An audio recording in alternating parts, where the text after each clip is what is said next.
Salut, c'est Arnaud, je te souhaite la bienvenue dans ce nouvel épisode du podcast Au fil des rencontres. Alors aujourd'hui je suis au Jardin du Luxembourg, en fait je retrouve James de Prisme Séduction. James, salut.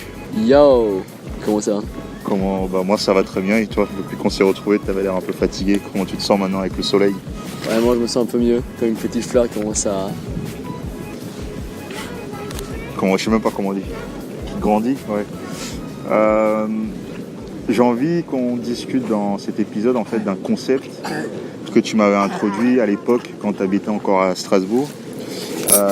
J'avais déjà fait un podcast dessus, mais moi en le réécoutant en fait j'ai l'impression que j'avais pas bien expliqué le truc. Et j'en avais un peu reparlé dans un autre épisode dans lequel je parlais du fait de séduire une fille en couple. C'est ce concept qui fait opposition entre le lover et le provider. Ouais. Et vu que là j'ai eu la chance de te croiser aujourd'hui dans le Jardin du Luxembourg, est-ce que tu pourrais me réexpliquer le concept tel que tu me l'avais introduit à l'époque? Ouais. Bah, juste on peut dire aussi le contexte. À l'époque quand on était à Strasbourg, je crois que t'as eu un rendez-vous avec une meuf qui était en couple. En fait cette semaine-là il y en avait eu deux. Ouais. Il y avait deux meufs, j'avais rendez-vous avec deux meufs qui étaient en couple. Mais sauf qu'à cette époque-là, je venais de commencer en fait l'année où on s'était rencontrés. Ça faisait pas très longtemps que j'abordais des filles. Et je sais pas comment j'avais fait, je m'étais retrouvé en rendez-vous avec deux meufs qui étaient en couple. Mais à cette époque-là, en fait, ce que je remarquais lorsque j'abordais des filles, c'est que j'allais avec la vibe, je vais aborder la fille en me disant que peut-être que je pourrais devenir son petit copain, tu vois. Et dans ma tête, en fait, j'avais l'impression que c'était un peu la seule possibilité. C'est-à-dire, soit je vais vers la fille et je vais être son ami, ou alors je suis obligé de sortir avec elle comme son petit ami, en fait. Ouais. Et donc, j'avais pas du tout en tête la perspective qui était que je pourrais juste fréquenter la fille sans même être son petit ami et juste coucher avec elle, par exemple, tu vois. Ouais. Et donc je me rappelle que je m'étais retrouvé dans cette situation là où j'avais les deux filles avec qui j'étais en rendez-vous cette semaine-là qui étaient en couple, et je t'en avais parlé, et là tu m'avais justement introduit ce concept là dans lequel tu m'expliquais que il y avait une distinction totale entre le fait d'être le petit ami d'une fille et d'être juste un lover entre guillemets pour elle, son amant caché ou son amant secret qui lui donne du fun, quoi. Ouais. Genre c'est un sujet sensible parce que genre il y a tellement de connotations, tu vois. Ouais. Genre moi je me rappelais, mec, moi c'est en mode putain, tu sais, genre quand tu parles de genre sujet comme ça qui est un peu genre comment faire tromper la meuf, c'est pas vraiment ça, tu as mis un peu de ça. Ouais. Genre il y a beaucoup de gens qui seront... Il y a hostile. beaucoup Il y aura une hostilité par rapport à ça, je suis d'accord avec toi. Et même moi, tu vois, à l'époque je me rappelais, genre j'étais en mode... Mais genre c'est une mentalité de bouffon, de petit garçon, de vouloir pécho la mode d'un autre mec, tu vois. Ouais. Il est déjà pris, pourquoi tu perds ton temps, pourquoi tu vas pas avoir d'autres meufs célibataires, ou alors ce genre de truc, ou alors se dire que t'es en train de, entre guillemets, manipuler la fille, etc. Et au final, j'avais toujours cette règle que elle a un petit copain, ça s'arrête là, tu vois. Ouais, moi Parce aussi. que soit c'est une perte de temps, ou alors soit genre moralement moi je voulais pas ça. Ok. Et en fait, à un moment, j'ai commencé à voir qu'il y avait quelque chose de différent. C'est qu'il y avait déjà beaucoup de filles au final qui réagissaient bien quand j'allais leur parler, quand j'allais dire des compliments, etc. Même si elles m'ont dit qu'elle avait un copain. Et c'est pas juste en mode ah merci, genre en mode je l'ai pris et c'est en mode mais j'ai un copain, il se passera rien, tu vois. Tu sens qu'il se passe un truc. Et donc j'étais en mode ok, ça marche. Et la deuxième, c'est genre il y a eu plusieurs fois où au final, je me suis rendu compte que j'étais 100 fois mieux que son soi-disant copain. Dans quel sens? En fait, par exemple, mon exemple, que c'était pas si récent que ça, il y avait une meuf où j'ai rencontré en boîte, genre, elle était magnifique, elle ressemblait à Emma Stone, tu vois. Genre c'était incroyable, genre, je l'ai vue de l'autre côté de la salle, et genre, dans ma tête, c'était en mode, c'est elle qu'il me faut pour la soirée. Ou même, genre, je sais pas, mais genre, j'étais vraiment un peu accro à elle. Ouais. Et j'ai réussi à faire en sorte que quelque chose se passe entre nous.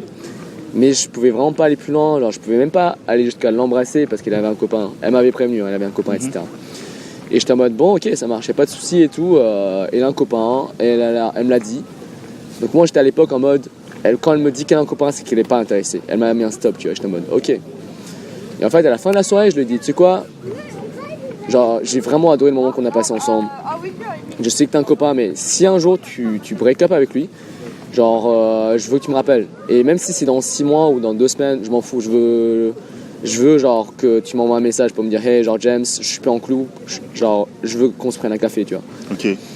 Et là en fait la réponse qui m'a choqué quand je lui ai dit ajoute-moi sur Facebook, elle m'a dit non parce que mon copain stalk mon Facebook. Là j'étais en mode merde, mais c'est quoi ce délire, enfin c'est bizarre tu vois. Ouais. Je fais ok, ça marche, enfin tu vois genre déjà j'aime pas ce principe du copain attachant tu vois, enfin genre trop possessif tu vois. En mode ça veut juste dire qu'il a pas confiance en son couple en fait. Ouais.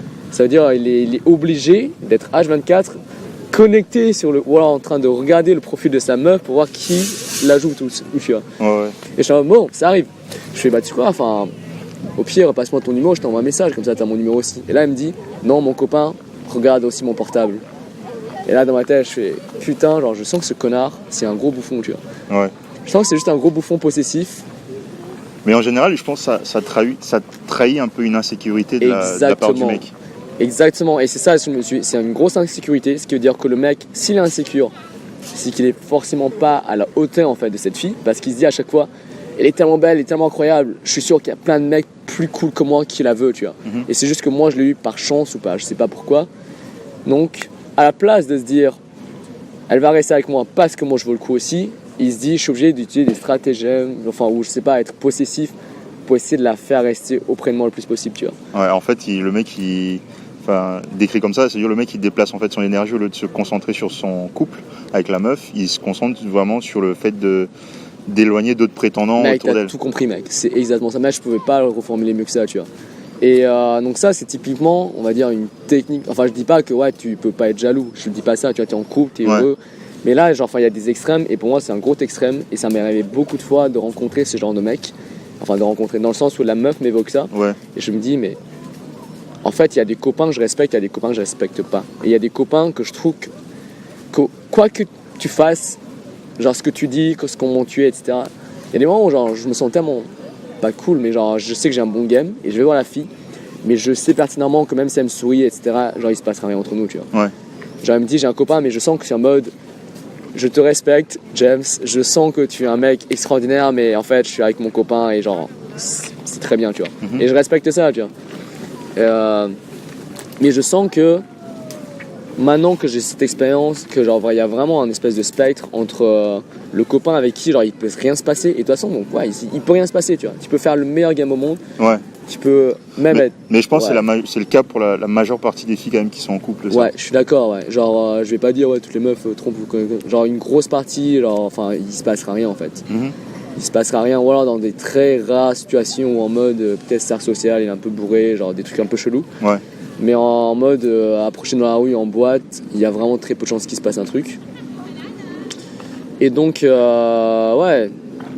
Mais du coup, les situations où tu sens que. Même si la fille te dit qu'elle a un copain, mais tu sens quand même que même si elle te le dit, il y a un tout petit intérêt de sa part pour toi. Ouais. Est-ce que malgré tout tu vas persister ou tu te dire bah moi c'est ma règle, Ouais. Bah, en fait avant j'avais toujours cette règle où c'est en mode elle me dit j'ai un copain et genre si je regardais juste l'information et pas le sentiment qu'il y avait derrière. Tu vois. Et maintenant en fait, encore une fois avec tout ça, genre je comprends qu'il y a cette information, mais j'essaie de voir derrière en fait qu'est-ce que ça traduit, d'où ça vient. Ouais. Est-ce que c'est en mode j'ai un copain en mode James, je suis vachement heureux en couple, voici l'information, donc il se passera rien, et je suis en mode je le sens, tu vois, je suis en mode ok, bah on peut rester potes. D'ailleurs, tu sais quoi, enfin je te friendzone. Genre en plus j'ai des potes super cool et tout et super beaux, ça se trouve t'as des copines célibataires. Tu sais quoi, genre si un jour je sors, tu peux les ramener, moi je ramène les miens et ça peut être trop cool, tu vas te faire une soirée ensemble. Ouais. Tu vois. C'est génial, moi j'aime bien, tu vois. Mais genre des fois, genre il y a aussi. Ça vient aussi de temps en temps de ce côté, genre c'est juste une information, maintenant genre t'en fais ce que tu veux, tu vois. Ouais, et c'est là où ça devient intéressant. Exactement, ouais. Et c'est là qu'on peut commencer à parler vraiment de cette dynamique de lover provider. Ok. Parce que au final quand on commence à lire des bouquins un peu sur la sociologie ou la biologie, il y a plusieurs stratégies en fait. Il y a plusieurs stratégies qui vont se traduire par le comportement que les mecs et les filles utilisent dans leur relation amoureuse. Donc ça, ok, genre les 3 prochaines minutes ça va être un peu de la biologie etc. Mais... Bah justement, vas-y, de toute façon, je pense que les gens qui me suivent ils sont habitués, vu que je fais souvent des résumés de livres qui parlent de biologie humaine et psychologie évolutionniste, donc ouais. Ok, c'est que tout simplement, genre, disons que genre, la prémisse c'est Notre but dans la vie, c'est de se reproduire, de survivre et de se reproduire. Donc d'avoir le plus d'enfants, mais aussi de petits-enfants possibles. Ouais. Parce que ça se trouve, nos enfants, ils vont naître, mais ils vont crever, tu vois. Donc ce qui compte, en fait, c'est les petits-enfants possibles. La transmission des gènes, exactement. Et bien sûr, ok, là, tu vas me dire, ouais, non, mais des fois, c'est chercher un but dans la vie, genre construire un grand projet. Ouais. Mais au-delà, il y a toujours cet objectif ultime, c'est de transmettre ces gènes. Ouais. Je suis complètement d'accord avec ça, mais genre, pour l'instant, genre, juste la prémisse, on part pour simplifier que c'est ça, tu vois. Ouais. Et donc, sachant que on a cette idée en tête, donc la question c'est comment un mec ou une fille pourrait maximiser ses chances de survivre et se reproduire. Et tu regardes, en fait, c'est que les filles et les garçons n'ont pas exactement la même stratégie, parce que biologiquement, ils sont différents. Premièrement, c'est que les garçons ont plus d'opportunités de se reproduire. Dans quel sens ? Dans le sens biologique où ils ont genre c'est pas la ménopause, mais je sais pas c'est quoi c'est pour le garçon déjà. Il y a un terme précis. Je sais pas, mais ouais, au moment où ils peuvent plus. Exactement, où la qualité du sperme, etc., ou corporelle, genre n'est plus assez efficace. Et ça se rapproche dans les 55 ans, tu vois. Voilà. Tandis que les filles, c'est beaucoup moins. C'est à partir de 35 ans, ça commence vraiment à décliner. Ouais. Donc déjà, il y a ça. Il y a aussi le fait que un garçon, ça va produire des gamètes de façon continue. Donc du sperme, genre en mode continu, tu vois. Si toi, on t'enchaînait un poteau dans une forêt, enfin dans une tribu amazonienne, et que les Amazones te violent tous les jours pour avoir des gosses, tu peux en faire 6 par jour. Tu vois, je sais pas c'est quoi ce scénario que je viens d'inventer, c'est what the fuck. C'est un peu extrême, mais je pense que ça, mais donc, si c'est assez parlant. Si t'avais un harem et que tu voulais te reproduire avec toutes les plein de meufs, tu pouvais genre féconder 6 partenaires possibles, tu vois, potentiels. Mais 6 par jour en une semaine, c'est un peu chaud parce que physiquement, quand même. Ah, je suis d'accord. Mais c'est extrême, mais on a l'idée. Tandis qu'une fille, lui, elle peut coucher avec beaucoup de mecs, mais au final, si elle tombe enceinte, c'est 9 mois de sa vie qu'elle passe à porter l'enfant. Elle doit faire attention, et même quand le bébé il naît, elle doit aussi être près de lui. Voilà. Et donc, deuxièmement, c'est la charge de l'enfant. Je dirais que culturellement, oui, genre ça change, en mode c'est qui protège le plus, ou etc. Mais disons que en règle générale, les filles sont très dépendantes des mecs et l'inversement n'est pas forcément vrai. Ce qui veut dire que jusqu'à récemment, jusqu'à 100 ans, en fait, les meufs n'avaient pas le droit d'avoir un compte bancaire. Les meufs n'avaient pas le droit d'avoir une propriété privée même. Donc c'est tout nouveau en fait qu'elles ont un peu cette espèce de tous ces droits civiques, etc. Ouais. Donc c'est encore ancré en eux, même genre si tu remontes plus loin, quand t'as un gosse et que tu es donc physiquement, on va dire tout simplement, t'as moins d'énergie parce que tu viens de porter un putain de gosse et tu viens de mettre une naissance. Il faut aussi une personne qui soit là pour donner de la bouffe, etc. Surtout dans les temps primitifs. Tu vois. Ouais, et ça c'est le rôle du père, entre guillemets. Exactement. Celui qui doit apporter les ressources. Exactement. Tandis que la maman s'occupe de l'éducation, etc. Donc ça c'est un peu le modèle, si tu veux, classique, mais qui a vraiment un sens, peut-être moins aujourd'hui, mais qui a vraiment un sens dans le temps passé. Et c'est encore ancré en fait. Donc si on compte le fait que les mecs ont beaucoup plus de chances de se reproduire, et que les filles sont un peu plus dépendantes en fait, en tout cas jusqu'à récemment envers les mecs, tu peux voir que c'est un jeu asymétrique, tu vois. C'est comme les jeux vidéo où c'est pas en mode... c'est un peu injuste, enfin c'est une injustice naturelle, quoi. Ouais, genre on peut dire genre il y a une sorte d'injustice, mais genre même si on parle pas de morale, c'est juste que voilà, c'est asymétrique, c'est pas genre les mêmes comportements qu'on va adopter parce qu'on n'a pas, on va dire, les mêmes prédispositions dans le game. Biologiquement, Juste c'est un jeu de survie en fait, on n'a pas les mêmes cartes, tu vois. Donc maintenant qu'on a ça en tête, qu'est-ce qu'un mec pourrait faire pour maximiser ? Il peut se faire deux trucs. Soit il peut jouer sur le nombre, en mode il va pécho pour tout plein de meufs. C'est juste des archétypes, donc personne ne fait réellement ça. Moi je peux te donner un exemple concret, un exemple concret d'un mec qui moi m'inspire, c'est Bob Marley par exemple. Tu vois. Lui c'est un mec qui a je sais pas combien d'enfants avec un nombre incalculable de femmes, ça illustre ça. Voilà, c'est l'extrême, mais voilà, c'est ça quoi. C'est un mec qui va avoir plein de gosses, mais au final, vu que dans l'idée il a plein de gosses, c'est juste un archétype, donc il va continuer à avoir des gosses, donc il va jamais s'en occuper. Donc il joue sur la quantité.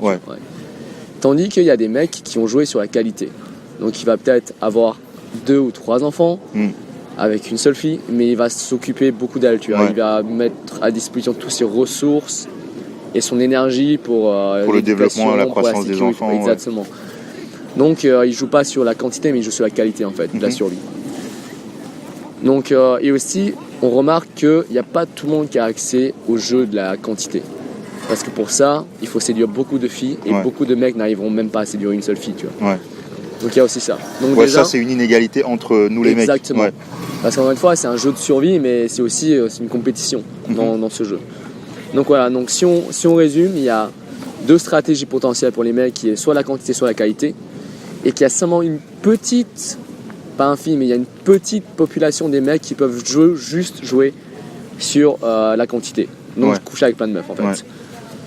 Donc ouais, si tu regardes, au final, dans ta classe, si tu étais au lycée ou à la fac, réellement, qui était le mec, disons genre entre guillemets, que tout le monde voulait baiser, que tous les meufs voulaient baiser, tu vois. C'est sûr qu'il y en avait jamais. Il y avait quoi, plus jamais plus, ouais. Là, je me rappelais, les mecs cool dans ma classe, déjà je faisais pas partie, il y avait 2-3 quoi. Moi non plus, hein. Et quand à chaque fois je pose la question aux filles, elles me disent ouais, peut-être lui. Mais sur les 15-20 mecs, il y avait 2-3 à chaque fois. Il n'y en avait jamais énormément. Ouais, c'est 1/10 de la population qui peut se prétendre à faire ça, tu vois.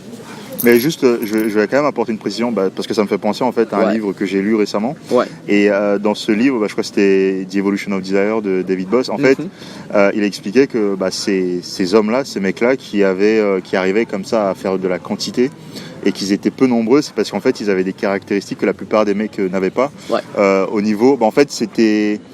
À leur apparence physique, on voyait que en fait, c'était des mecs qui étaient porteurs de bons gènes. Et donc, automatiquement, les filles, lorsqu'elles se retrouvaient en face de ce genre de mecs, elles étaient tout de suite attirées, tu vois. Même si elles ne faisaient pas exprès, après, il y a forcément la morale qui rentre en jeu, dans le sens où c'est pas parce que le mec, il est porteur de bons gènes que je vais forcément coucher avec lui, tu vois. Mais il y avait quand même ce côté, si je pouvais le faire, je le ferais, quoi. Ouais, carrément.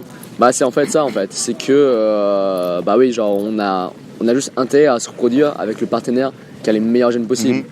Moi, en tant que mec, je veux une meuf qui a les meilleurs gènes possibles, qui est belle, etc. Et inversement, les filles aussi. Mais, de façon pas curieuse, mais il y a une subtilité, c'est qu'il y a les bons gènes, mais vu qu'il y a la construction sociétale, c'est qu'aussi les bons comportements maintenant de nos jours. Ouais. C'est plus juste en mode Arnaud, t'as du gros muscle. C'est un mode, ok, pour survivre nos jours, tu parles les gros muscles, mais au final, tu fais pas grand chose, tu vois. C'est t'es pas dans la bonne caste sociale, tu es un peu au bas de l'échelle sociale, etc. Donc, elle va voir aussi, tes qualités. Est-ce que tu es fiable? Est-ce que, tu es un leader? Surtout ça, en fait. Ouais. Est-ce que tu es un leader? Est-ce que tu es dans ton monde? Et ce genre de choses. Mais, bref, ça, vraiment, on va parler de qu'est-ce qui attire une fille. Mais je pense que, on va pas évoquer ça. Parce que mais de toute façon, j'avais fait un épisode aussi dessus, comment générer de l'attraction. Voilà. C'est un truc sur lequel vous allez mater l'Arnaud sur ça.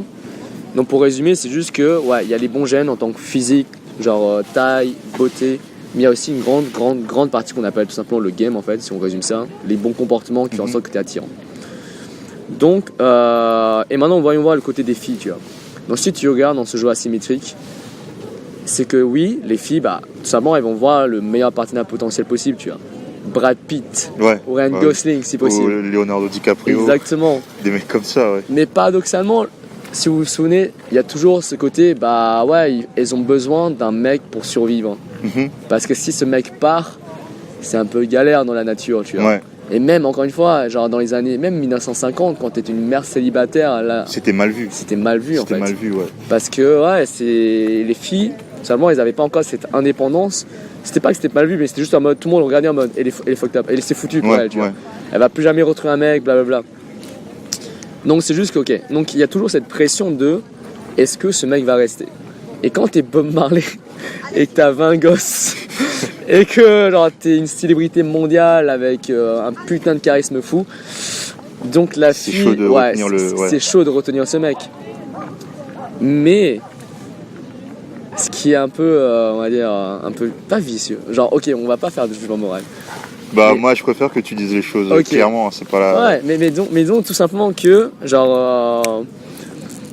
comment on peut dire? Je pense savoir où tu vas en venir, c'est au niveau de cette injustice justement, vu que t'as le mec qui sera juste là pour répandre ses gènes, il faut bien qu'il y ait quelqu'un pour compenser la présence, l'apport des ressources et la présence pour assurer la donc croissance. Donc en fait, pour maximiser, les filles, dans l'idéal, serait avoir Bob Marley ou Leonardo DiCaprio et faire en sorte que Leonardo DiCaprio avec ses millions reste avec elle. Mais vu que ça n'arrive pas souvent, ou alors qu'il y a très peu de chances que ça arrive, il y a un truc qu'on appelle ça le provider. C'est que c'est le rôle du mec qui va jouer le rôle, vous vous rappelez, de la qualité. Ouais. Donc, mais peut-être potentiellement pour un gosse qui n'est pas à lui. Bah tu sais que c'est bien que t'en parles parce qu'en fait je suis en train de relire un livre que j'avais déjà lu il y a un an, La guerre des spermes. Exactement. Et là je suis dans le chapitre où justement l'auteur il parle d'infidélité, tu vois. Et il y a une scène notamment où t'as la meuf. En fait, elle va. Ça faisait plusieurs semaines qu'elle essayait de concevoir avec son partenaire, le provider, quoi. Et en fait, le mec, par contre, dans son livre, c'est un peu un taré parce que du coup, lui, il élimine l'aspect moral des choses, etc. Et il nous réduit vraiment à l'état animal, tu vois. Mais c'est un scientifique, le mec qui a écrit ça. Donc, Et du coup, il nous montre dans cette scène comment la meuf, elle faisait exprès en fait de contrôler son corps pour qu'elle ne se reproduise pas avec son partenaire. Ouais. Mais en gros, il y a un de ses ex-petits amis avec qui elle était au collège qui était venu en fait dans la ville où le couple il habitait et ils avaient couché ensemble. Et ce qu'elle a fait en fait en rentrant chez elle pour retrouver son mari, c'est que elle a recouché avec son mari, tu vois. Ouais. Alors qu'en fait, elle avait déjà conçu avec son ex-petit ami, tu vois. Et donc du coup, l'idée c'était de brouiller les pistes en fait, tu vois ce que je veux dire. Exactement. Et du coup, son partenaire, celui avec qui elle partage sa vie en temps normal, bah, l'idée ce serait de faire croire que en fait c'est lui le père, alors que pas du tout, tu vois. Et d'ailleurs, il y a une statistique, je crois, mais je me rappelle plus, c'est combien, genre le taux d'infidélité réel? Je crois que c'était 1 sur 10, non, je me rappelle plus. Ouais, un truc comme ça. Mais c'est un truc fou en fait. Mais genre, un truc tellement plus élevé, ça veut dire 1 sur 10, ça veut dire dans ta classe de 20-30 personnes, t'as 3 mecs ou filles qui étaient tes camarades de classe qui ont un père qui sont pas leur vrai père, en fait, qui ne le savent pas. Tu vois. Le pourcentage de paternité, je crois que c'est 10% des enfants dans le monde. C'est fou. Ça se trouve, toi qui écoutes, ça se trouve, c'est toi.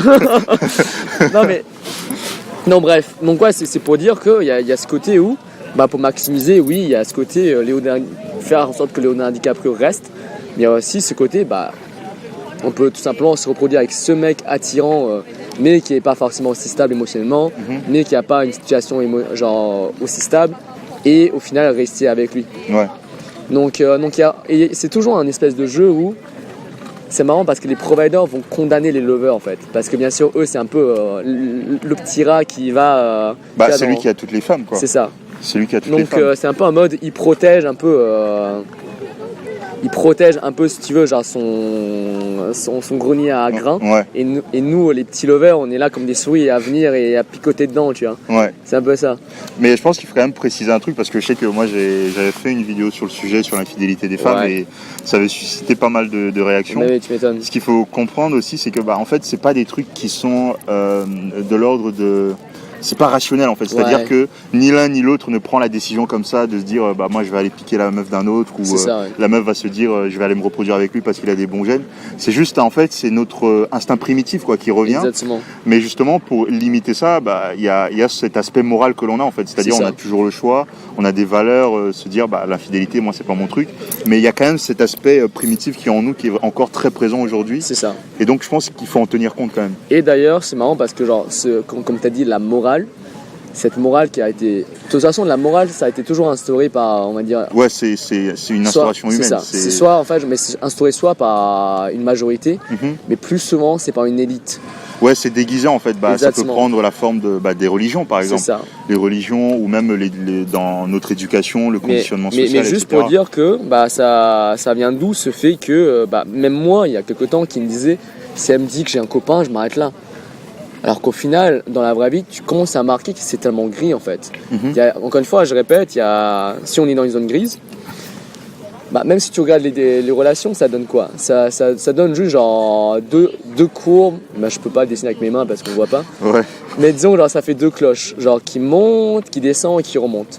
Et ça, c'est 2 relations. Par exemple, elle se met en couple et tout en haut de ça, si tu veux. Alors, soit on peut dire sa taux de bonheur, ou alors juste les chances qu'elle te trompe pas en fait. Quand elle est au pic, c'est en mode elle a un copain ou elle a un mari et il se passera rien parce qu'elle est juste heureuse à 100%. Tu peux faire ce que tu veux, il se passera rien. Mais peut-être à un moment ça va descendre dans le sens où le couple, elles sont là. Il y a une sorte de routine qui s'installe, il y a un ennui. Ouais. Donc là c'est ce côté, ok je sens que ça va devenir pourri mais on se l'avoue pas parce qu'on est déjà en couple. Tu sais très bien que c'est très bien qu'il y a ce côté où tu sais que ça va se casser, mais tu sais pas quand, et t'es trop. Du coup, les deux ils subissent en fait ils subissent leur couple. Et donc, Après, il y a ce côté où tu commences à vraiment te dire c'est vraiment de la merde et là tu romps. Donc là, c'est vraiment tout en bas où ouais, elle est en mode je suis célibataire. Elle va te dire je suis célibataire. Et après, elle commence à refréquenter un mec. Mais tu vois, c'est toujours en mode on sait pas trop ce qui se passe, tu vois. Enfin, et en général, c'est de mon expérience, ce n'est jamais un mec qu'elle fréquente dans cette phase bien sûr. parce que du coup, elles doivent choisir justement sûr, avec qui elles vont s'engager de nouveau dans une relation stable et tout. C'est toujours un choix important parce que rappelez-vous qu'elles ont beaucoup moins de chances de se reproduire que nous. Donc elles ont intérêt à filtrer et choisir le bon mec. Ouais. Donc il y a ce côté où j'ai plusieurs prétendants, 2, 3, mais il y en a un où je suis bien accro, mais c'est pas vraiment mon copain, je lui dis quoi. Donc en fait, si tu poses la question à la fille avec juste cette idée binaire de ok, elle est libre ou pas, tu vas avoir très peu de chances qu'elle te dise oui. Ouais. C'est juste la partie où elle voit personne, mais littéralement personne. Mais par exemple, si tu lui dis en mode en fait, genre, est-ce que t'as un mec à qui genre t'es vraiment accro en ce moment, ou genre t'es vraiment amoureuse, alors là tu vas voir que tu vas piocher beaucoup plus loin en fait. Et c'est ça, et donc ouais, tu vas voir donc la courbe où la meuf elle commence à, non seulement où elle est libre, mais aussi quand elle commence à fréquenter d'autres mecs, mais aussi quand son couple bat de l'aile. Et c'est ça en fait, c'est que je suis pas en train de dire voici 6 techniques pour réussir à péter tous les couples, parce que ça n'existe pas de toute façon. C'est pas possible. Mais comme on a dit au début de l'épisode, de toute façon, la majeure partie des filles qui sont en couple, elles sont très fidèles. Quoi. Mais ce que je suis en train de dire, c'est arrêtez de penser de façon binaire, avec cette moralité presque infantile, en mode c'est gentil, c'est méchant, en mode noir ou blanc. Mais dites-vous que dans toutes les relations, il y a voilà, genre c'est tout simplement genre un dégradé. Il y a des meufs qui sont heureuses en couple, il y a des meufs qui sont pas heureuses en couple. Et genre ces meufs, tu peux tout simplement tenter quelque chose. Et encore une fois, genre je vais même à plus loin, c'est que de 1, c'est que tu peux dire que genre c'est bien pour vous deux que tu vas à fond, parce qu'elle se casse tellement les couilles dans ce couple ennuyant qu'elle sait de toute façon que ça va se péter, qu'elle va jamais se marier avec lui, mais c'est juste quoi, elle est un peu feignante, elle est dans son confort, blablabla. Donc pour son bien en fait, faut que tu pètes son couple. Et même pour ton bien et pour votre bien, parce que votre couple serait genre 100 fois mieux que ce qu'elle a maintenant. Donc en fait, genre c'est vachement bizarre de se dire mais attends, mais ça veut dire que je suis en train d'essayer de faire tromper la meuf pour son bien, mais c'est what the fuck. Bah de toute façon, enfin, c'est encore une fois, c'est pour ça que je sais pas si toi tu regardes, c'est pour ça que j'essaye au maximum de parler de mes lectures, tu vois, dans mes vidéos, parce que justement c'est là-dedans que se trouve la vérité, tu vois. J'avais fait justement aussi un résumé d'un chapitre dans The Evolution of the Air, dans lequel il parlait justement du changement de partenaire, et effectivement l'auteur il expliquait qu'en ayant interrogé des femmes, bah, parfois elles peuvent être amenées à être infidèles, mais c'est aussi une stratégie pour elles de changer de partenaire, bien sûr. Parce que bah, elles sentent que bah oui, comme tu disais, leur couple il bat de l'aile, et du coup il faut forcément qu'elles retrouvent quelqu'un d'autre pour rebondir quoi, en fait. Donc ouais, complètement. Ouais. Donc ouais, il y a beaucoup de fois où finalement j'ai eu des rendez-vous, etc. Honnêtement, j'en ai pas baisé des centaines ou des dizaines des meufs en couple, je sais pas, je suis en train de dire. Mais ça m'est arrivé où la fille était complètement en couple, elle me l'a dit, et au final il s'est passé quelque chose. Et à un moment, j'aurais jamais fait ça. Mais encore une fois, avec l'expérience et peut-être une sorte de maturité, je comprenais que, en fait, au final, ces filles ne sont pas autant attachées à leur mec. Et qu'au final, genre, j'ai l'impression que cette fille est géniale. Et que moi, personnellement, genre, je serais vraiment mieux avec elle. Et qu'on serait mieux ensemble. Donc pourquoi, genre, je me condamnerais à, si tu veux, genre, à se dire, à se reconnaître presque dans ce mec et se dire, moi, je voudrais pas qu'on me fasse ça. Alors qu'au final, ce mec, genre, j'ai rien à voir avec lui, tu vois. Genre, je suis pas un mec jaloux, possessif et chiant. Donc moi, je m'en bats les couilles de ce mec et je vais tenter avec elle. Et si elle me trouve attirant, c'est parti parce que c'est bien pour nous deux. Mais je pense que c'est aussi, à mon avis, c'est le conditionnement social qui contribue à ce jugement-là que l'on peut porter sur le fait que quand une fille va être infidèle avec son mec, on va dire c'est pas bien, alors que effectivement il y a des raisons évolutionnistes par rapport à ça. Et aussi le côté, je me rappelle, il y a un mec qui a posté un commentaire justement quand je parlais de ça, il disait vous avez pas honte de, je sais plus ce qu'il a dit, genre d'expliquer des trucs immoraux et sataniques, mais je lui ai dit mais mec, si c'est immoral et satanique, c'est que pour les gens qui vont juger ça comme ça, tu vois. C'est ça, exactement. Mais du coup, à partir du moment où tu acceptes, l'idée, je pense, c'est vraiment de s'intéresser aux filles, c'est de s'intéresser vraiment aux relations. Et je pense que ce genre de réponses, on les trouve seulement dans des livres, en fait, dans des livres où les mecs, ils ont vraiment fait l'effort de creuser, d'avoir des témoignages, des retours d'expérience des différents genres, des hommes comme des femmes, pour comprendre justement comment ils vivent les relations, et pas juste de subir un truc qu'on nous a imposé, que ce soit avec la religion ou...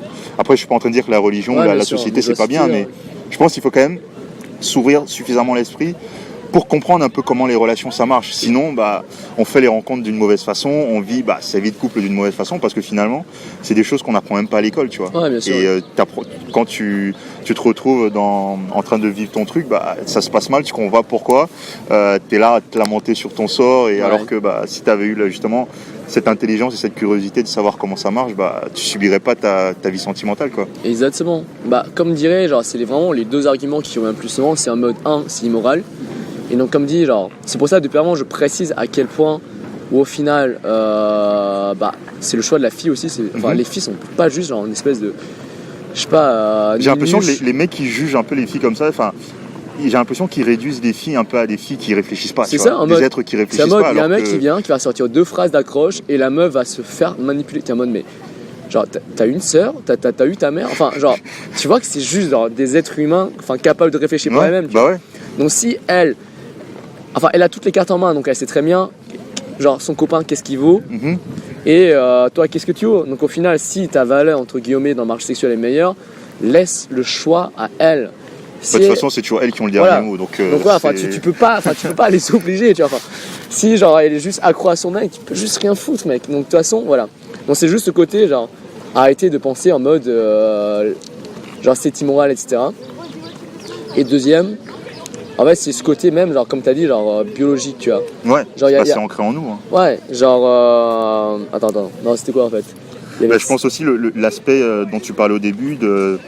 Enfin, je sais pas si c'était toi ou moi, mais genre quand on allait aborder des filles, on se disait bah si elle avait un copain, bah en fait c'était totalement mort, il allait rien se passer. Alors que il y a aussi un point dont je voulais parler, c'était que on sait pas, même si la fille dit qu'elle est en couple, on sait pas quel type de relation elle a avec son mec. Ça, parce qu'aujourd'hui il y a un truc qui commence avec la libération sexuelle, le mouvement féministe et tout. T'as un type de relation qui se développe un peu, c'est les relations multiples par exemple. Donc tu sais pas dans quel type de relation la fille peut être avec son mec, donc ça se trouve elle est dans une relation libre ou ouverte avec lui, donc ça peut être aussi possible en fait. Et aussi, voilà, genre je me rappelle, le deuxième argument que les gens ils sortent souvent, c'est ok. En fait, genre, c'est juste genre, tu as débloqué le premier argument de, au final, c'est pas si amoral que ça, parce que voilà, tu vois, avec tout ce qu'on a dit, c'est plutôt simple comme façon de penser. Comme mode, j'arrête de penser dans un schéma binaire et que je comprends qu'il y a des gens, enfin, qu'il y a une espèce de filtre, et enfin, il y a une espèce de dégradé, et qu'au final, il y a des gens, genre, tromper peut amener à quelque chose de meilleur. Enfin, c'est vachement bizarre, même quand je le dis, c'est vachement bizarre. Mais c'est vrai en fait. Et donc en fait, genre, quand les gens comprennent ça, qui acceptent en mode en fait, ça se trouve, c'est vrai. Genre, dans ma tête, je me souviens qu'il y avait cette fille que j'étais accro et qui était en couple, mais au final, ce mec c'était un gros bâtard. Ou alors, ce mec c'était un mec tellement ennuyant et il aurait pu être mieux avec moi. Donc là, ils se disent ça. Donc c'est en mode, j'accepte. Et là, ils se disent, mais de toute façon, cette fille-là, soit elle a pas assez de courage pour rompre avec son copain, donc de toute façon elle est trop nulle, donc je la veux pas, ou soit elle me veut et ça veut dire c'est une grosse tepu. Je suis et moi de toute façon j'en veux pas. Tu vois, c'est comme l'argument. Mais de toute façon, à partir du moment où le mec il réfléchit comme ça, je pense que il aura jamais ce genre de fille dans sa vie. Exactement. Quoi. Mais c'est même pour dire, enfin tu vois, c'est l'argument un peu de cette fille n'est pas bien. Donc tu vois, c'est un mode je veux pas aller en boîte parce que de toute façon les filles qui sont en boîte ça m'intéresse pas. Et t'es en mode, bon, en fait, c'est une excuse parce que de toute façon, tu vas en boîte, tu vas rien pécho. Donc arrête de te cacher derrière cette excuse parce que la meuf qui va à la bibliothèque toute mignonne, elle va aussi en boîte et en soirée de temps en temps. Donc, je suis désolé, mais mec.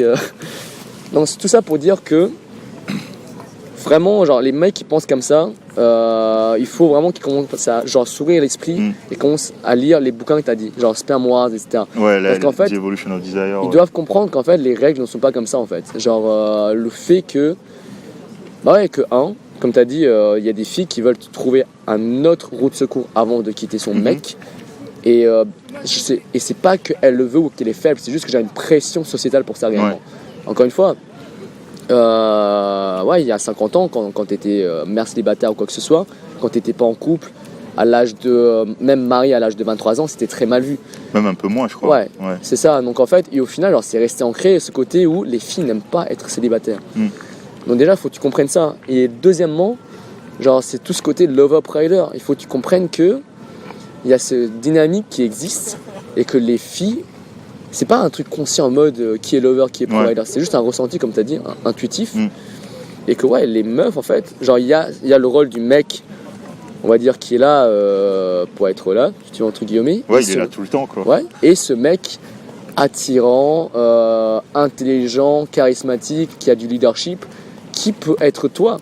Donc faut que tu comprennes que ouais, genre c'est pas parce qu'il est en couple qu'elle est forcément heureuse. C'est presque juste, c'est juste une stratégie en fait. Bah, je sais qu'il y a des filles aussi qui sortent avec des mecs juste pour pas être seules justement. Exactement, donc juste c'est pour encore pas ça. être seule, ouais. Et ouais, il faut pas mettre de jugement encore une fois en mode elle est trop faible pour être toute seule, donc j'en veux pas, ou alors elle ment ou elle trompe, donc c'est une peu de pu. Genre c'est que le mec il a rien compris à la vie, tu vois. Parce qu'il a rien compris à. Bah, ça veut dire le conditionnement social il Exactement. a bien marché quoi. C'est ça, il est encore en mode. En fait, genre il met toujours de l'ego dans le jugement à la place de juger, genre de back up, de faire un pas en arrière, de regarder en fait réellement, de lire des bouquins et comprendre comment la vie fonctionne et genre de juger ça de façon presque rationnelle et comme un biologiste en fait. Ouais.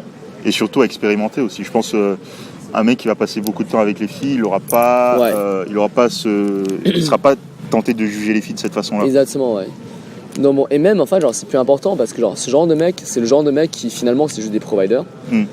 Beaucoup de cas, en fait, genre ça fait très mal de dire, mais ouais, c'est juste le mec qui est un peu dans son monde imaginaire où il se dit moi je veux genre cette fille spécialement et tous les autres c'est juste des depuis moi je veux genre ma vierge princesse qui est juste. Ah ouais, ça me fait penser à. Ouais, si. Je sais pas si il y a Sigmund Freud, le psychanalyste, qui avait écrit un article dessus. Ouais. Le complexe de Madonna, justement, il faisait la distinction. Ah ouais, exactement. Et c'est typiquement ça. Il expliquait que la majeure partie des mecs ils sont habités par ce syndrome en fait. C'est ça. Et enfin même moi je l'avais beaucoup quoi. Enfin, ouais, moi aussi, avant de découvrir justement c'est ça aussi. Je pense le mot de la fin ce serait intéressez-vous aux filles, allez les rencontrer, intéressez-vous à leur univers justement pour casser un peu ce conditionnement social. Exactement. Et s'affranchir de ce complexe de Madonna. C'est pas mal de déconstruire si tu veux, genre parce que moi personnellement, juste parce que alors, ça c'est un gros autre sujet qu'on appelle ça le unplugging. C'est quand genre on se déconnecte de cette moralité qui marche pas de toute façon. Ouais. Et genre ça fait très mal parce que on nous a appris en fait. C'est un peu en mode James, genre toute ton éducation sur les filles en fait, c'était un mensonge. Ouais, tu jouais à un jeu en fait, mais tu savais pas les vraies règles. Ouais. Et ça fait. Moi par exemple, genre moi je donnais mes devoirs aux filles quand j'étais au collège parce que j'avais des bonnes notes, en pensant que j'allais recevoir une récompense. Ouais. Moi j'étais toujours accro à cette idée de la bonne, tu vois, genre la fille parfaite. Je me rappelle, j'étais tellement accro à une fille à une époque c'était trop marrant. Une fois, elle est tombée malade parce qu'il y avait une épidémie de grippe en hiver. Et moi, j'étais tombé malade aussi. Et à la place de dire, ouais, il y a une épidémie, je me suis dit, c'est le destin. On est tombé malade en même temps. Ouais. Il y a un lien secret. Et tu vois, enfin, c'est juste des pensées bullshit. Et encore une fois, genre, ça te poisonne la vie parce que c'est tellement pas vrai. Et au final, genre, tu vois, genre, j'avais une autre fille où genre, j'étais accro. Tu vois, c'est un peu en mode, tu t'es comporté comme un gentleman depuis toujours, et au final, elle a baisé un autre. Ouais, ça fait mal. Ça fait mal. Honnêtement, c'est cru, mais ça fait mal, tu vois. Genre, ouais, genre, ça m'avait plein de fois où finalement, genre, j'étais chiant. Surtout, ça fait surtout encore plus mal quand toi, tu étais là à faire beaucoup d'efforts pour elle. Par exemple, exactement. Le fait d'être tout le temps là pour elle, lui donner tes devoirs, ou je sais pas, des trucs comme ça. Et là, du jour au lendemain, t'apprends qu'elle a une petite histoire avec un autre mec, et là, ça fait. Exactement. Mais ça fait vraiment mal. Et maintenant, alors, si vous vous souvenez, si tu te souviens, genre, bah ouais, c'est le love provider. J'étais le provider. J'étais le mec qui donnait de son énergie, de son ressort, de son intention à cette fille. Mais moi, je pensais que genre, c'était la bonne stratégie. En mode, regarde, je suis un bon provider. J'ai plein d'intelligence, j'ai plein de devoirs. Donc, genre, ça se traduit par j'ai plein d'argent, genre, je suis disponible, viens avec moi. Inconsciemment, c'est exactement le message. C'est ça, en fait, genre, l'équivalent. Et je me suis dit, c'est la stratégie qui marche. Elle va devenir accro. Et au final, quand tu commences à mûrir, etc., tu commences à comprendre qu'au final, c'est pas forcément ça qui marche. Et non, le mec qui a pas forcément beaucoup de thunes, mais le mec qui est charismatique, encore une fois, leader, blablabla. Bon, regardez la vidéo d'Arnaud, c'est lui en fait qui attire les filles. Et ça m'a fait vraiment mal parce que moi, ma mère, elle m'a toujours appris ne t'intéresse pas aux filles parce qu'elles vont venir toutes seules quand tu as un bon job. Et moi, ça m'a fait énormément mal de se dire, mais même moi, ma propre mère, elle m'a appris cette vieille stratégie qui au final n'est pas aussi optimale que ça, tu vois. Ouais.